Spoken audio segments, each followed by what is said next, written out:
Hello. मैं Arvind Mathur, associate professor in physics, government MS college Bikaner. आज हम बिहेव आरसी सर्किट का एसी शोर के साथ परिवर्तन का अध्ययन करेंगे। पिछले टर्म पे हमने चार्जिंग डिस्चार्जिंग का एक्सपेरिमेंट पढ़ा था और वो आरसी सर्किट का डीसी सोर्स के साथ अध्ययन है। आरसी सर्किट का एसी सोर्स का व्यवहार डीसी सोर्स से भिन्न है। वो इसलिए कि हमने देखा है कि एक एसी सर्किट में वोल्टेज और करंट जो है, जो भिन्न भिन्न अपव्यय में उनमें कला का अंतर रहता है, जबकि डीसी सर्किट में कोई भी कला का अंतर नहीं रहता। जब एसी सर्किट एक कंडेंसर के में बहता है तो हम देखते हैं कि जो उसका जो धारा है वो कला से पाई बाई टू पीछे चलती है। पर जबकि रेजिस्टेंस में वोल्टेज और कर धारा एक ही सेम में। तो अगर हम ये देखते हैं कि कंडेंसर और रेजिस्टेंस को एक सीरीज में श्रेणी क्रम में लगाकर अगर हम एसी वो धारा का सोर्स कराएं तो हम ये देखते हैं कि जो कंडेंसर में वोल्टेज वीसी और वोल्टेज जो रेजिस्टेंस के अक्रॉस वी आर है, दोनों एक ही कला में नहीं होंगे। और उसका ये निष्कर्ष होगा कि जो कला जो वोल्टेज का सम है V C plus V R, उसका सम वी ज़ीरो जो हम सप्लाई वोल्टेज दे रहे हैं उसके बराबर नहीं होगा, मगर जबकि बल्कि उनका जो सम है वो vector sum of V R plus V C होगा, वेक्टर सम। तो हम ये कह सकते हैं कि अगर हम वी आर और वी सी को वेक्टर से रिप्रेजेंट करें तो उसका एक वेक्टर डायग्राम इस रूप में, ये जो इसमें दिखा सकते हैं कि अगर हमने वी आर को माना है और दोनों के बीच में अगर लिखाएं तो इन दोनों का जो इक्विवेलेंट सम है वो वी ज़ीरो होगा। इसी तरह अगर हम ये मान लें कि वी ज़ीरो को हम एक सेमी सर्कल का डायमीटर बना लें, तो हमने जो वी ज़ीरो का कुछ भी मान के हमने वी ज़ीरो को एक सेमी सर्कल का डायग्राम माना और ए से वी आर का मान का एक वोल्टेज निकाला और वी सी का दूसरे लगाया, तो ये ए पी जो वोल्टेज है वो वी आर को निर्भर करे में को दर्शाएगी और बी पी जो रेखा है वो वी सी के ये कैपेसिटर के विभव को दर्शाएगी। और इस तरह हम ये भी कह सकते हैं कि इसके एसी सर्किट में हम वोल्टेज और करंट का रेशियो को इम्पीडेंस ऑफ द सर्किट कहते हैं, यानी प्रतिबाधा प्रतिबाधा कहते हैं, और ये इसका रेशियो है। और इसका मैग्नीट्यूड हम निकाल सकते हैं तो V zero upon I zero या V R M S upon R M S.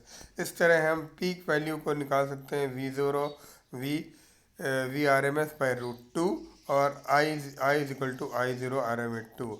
और अगर हम ये देखते हैं कि जो वी जो वोल्टेज है अगर वो करंट से थीटा एंगल से आगे चलता है, थीटा कला से आगे चलता है, तो ये हो जाएगा V is equal to V I is equal to V zero upon और एंगल इन दोनों के बीच थीटा होगा। और रेजिस्टेंस के लिए हम इसके भी ये बात हम कंपोनेंट्स में देखते हैं, तो रेजिस्टेंस में हम जानते हैं कि आर थीटा का मान शून्य होता है, तो वी आर हो जाएगा V zero by I zero angle theta is equal to are.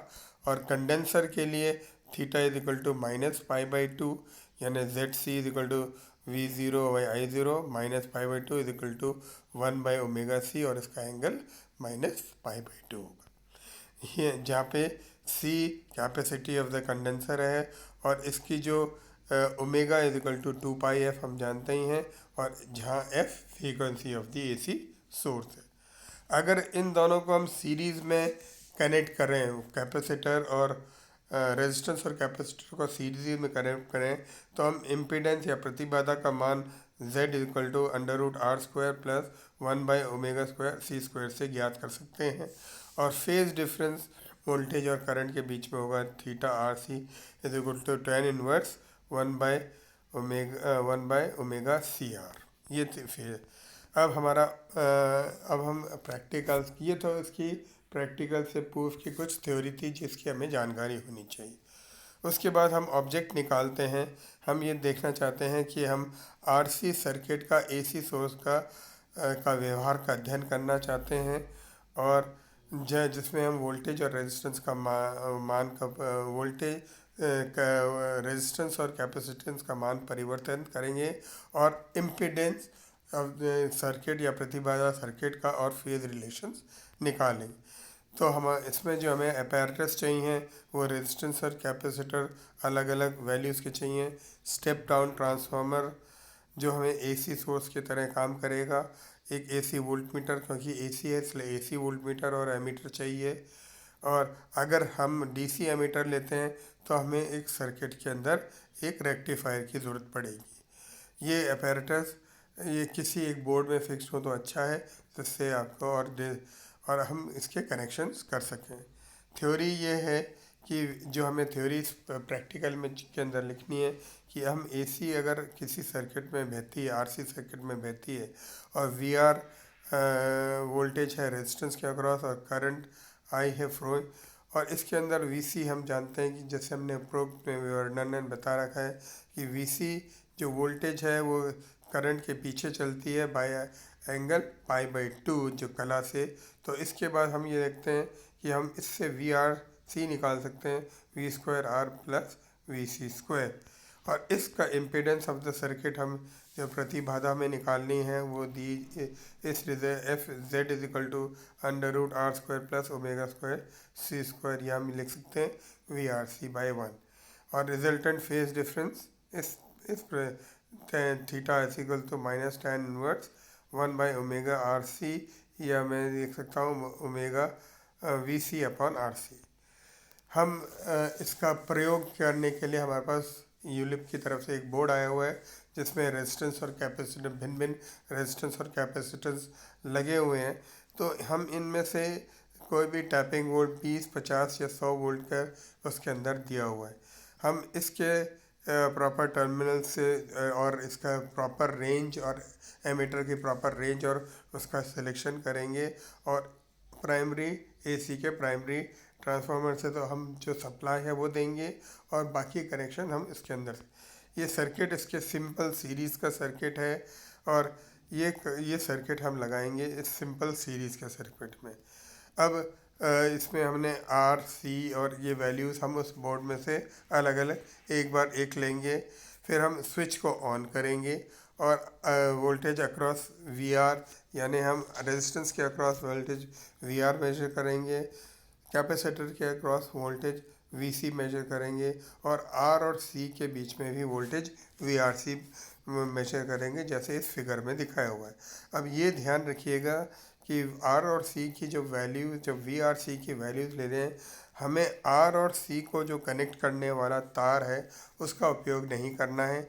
हमें आर का एक सिरा और कैपेसिटर का दूसरा सिरा लेकर उसके बीच में वी आर सी निकालना है, और फिर इनकी अलग अलग रूटिंग चेंज करनी है।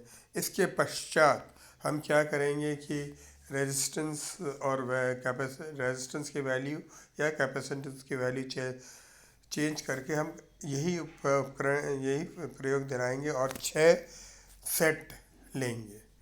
और फिर इसके बाद हम कोई प्रॉपर स्केल लेंगे, जैसे 1 वोल्ट बराबर 1 सेंटीमीटर, या जिस हिसाब से आपको रीडिंग आ रही हो उस हिसाब से हम एक फिगर लेंगे और एक वेक्टर ए बी बनाएंगे जो वी आर के इक्विवेलेंट होगा जैसे इस चित्र में दिखाया हुआ है।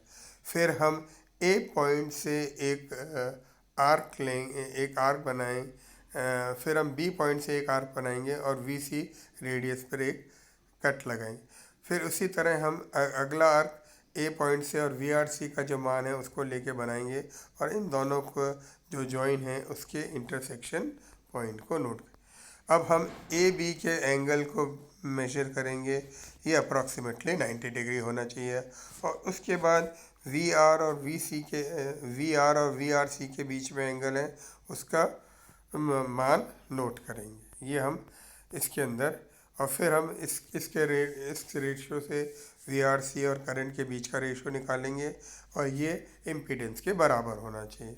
और हम इसके जो उपयोग है आर और सी के वैल्यूज़ डाल के इम्पीडेंस के डायरेक्ट फॉर्मूले से इम्पीडेंस मेजर करेंगे और ये हम एक्सपेरिमेंटल वैल्यू से कंपेयर करेंगे। सारा का सारा भिन्न भिन्न वैल्यूज़ के लिए हम निकालेंगे। और ये जो सर्किट है ये हम जनरेटेड वोल्टेज जो हम काम में ले रहे हैं वो लिखेंगे वी एस। फिर फ्रीक्वेंसी हम जानते हैं मेन लाइन की फ्रीक्वेंसी 50 हर्ट्ज़ है तो 50 हर्ट्ज़ लिखेंगे। और एंगुलर फ्रीक्वेंसी 2 पाई एफ होती है तो ये हो जाएगा 314 रेडियंस पर सेकेंड। इसके बाद हम ये ऑब्जर्वेशन टेबल लेंगे। ये जो हमें ऑब्जर्वेशन आर किलोज में, सी माइक्रोफेरेड में, पिकोफेरेड में और 1 मिली एम्पीटर में, वी आर वोल्टेज में, वी सी वोल्टेज में और वी आर सी, ये वैल्यूज़ हम ऑब्जर्वेशन टेबल में नोट करेंगे। इसके बाद हम कैलकुलेशंस करेंगे और कैलकुलेशंस करने में भी हमें एक टेबल बनानी है। ये आर सी और मान हमें पता है, जेड से हम V R C by N का मान कैलकुलेट करेंगे। इसके बाद वी आर सी का हम कैलकुलेट करेंगे और वेक्टर डायग्राम से ये वैल्यूज़ इसके अंदर नोट कर लेंगे। इसके बाद हम अपने इम्पीडेंस और फेज के लिए जो थ्योरेटिकल फॉर्मूले से हम ये कैलकुलेट कर सकते हैं, ये रिजल्ट्स आने चाहिए। ये हम इसके अंदर करेंगे और फिर रिज़ल्ट हो जाएगा। ये फेज़ डिफरेंस बिटवीन जो इनके बीच का जो फेज़ डिफरेंस है वो नोट करेंगे और ये निकालेंगे और π/2 एक्सपेरिमेंटल वैल्यू जो इसके अंदर इसके आसपास आनी चाहिए। तो फिर हम ये कह सकते हैं कि अगर हमने ये रिज़ल्ट निकाला है कि तो हमने phase difference of π/2 between V R और वी सी के बीच में जो 5/2 है वो वेरीफाई कर लेंगे। और अगर हम सी के लिए लिखेंगे तो अलग अलग सी के लिए अलग अलग इम्पीडेंस वैल्यूज़ जो आएंगे वो निकाल लेंगे। और इसकी सावधानियाँ ये हैं कि सावधानियाँ हमें ये बरतनी है कि हम जो वोल्ट मीटर और रेंज का ऐसा वोल्टेज रेंज करें जो बार बार हमें चेंज ना करनी पड़े, कि हम वैल्यूज़ ऑफ जो रेजिस्टेंस की वैल्यू और कंडेंसर की वैल्यू ऐसी लेनी चाहिए जिसमें हम को सेम ही ऑर्डर का होना चाहिए, जिससे हमें बार बार रेंज चेंज करना नहीं पड़े। क्योंकि अगर रेंज पलटते हैं तो वो एरर आ जाती है। एमीटर भी इसी तरह प्रॉपर वैल्यू का होना चाहिए। मगर कंडेंसर जो है वो प्योर कंडेंसर होना चाहिए, क्योंकि जनरली हम देखते हैं कि कंडेंसर जो होता है वो प्योरली कैपेसिटिव नहीं होते और सम रेजिस्टेंस उसके अंदर होता है। तो ये ज़रूरी हो सकता है कि अपने पास इसके कारण phase difference between V R और वी सी जो है π/2 होना चाहिए, मगर इसके कारण कुछ अलग अलग आता है। ये सावधानियां बरत करने के बाद हम एक्सपेरिमेंटल रिजल्ट्स और थ्योरेटिकल रिजल्ट्स को कंपेयर करके वेरीफाई कर सकते हैं। Thank you very much.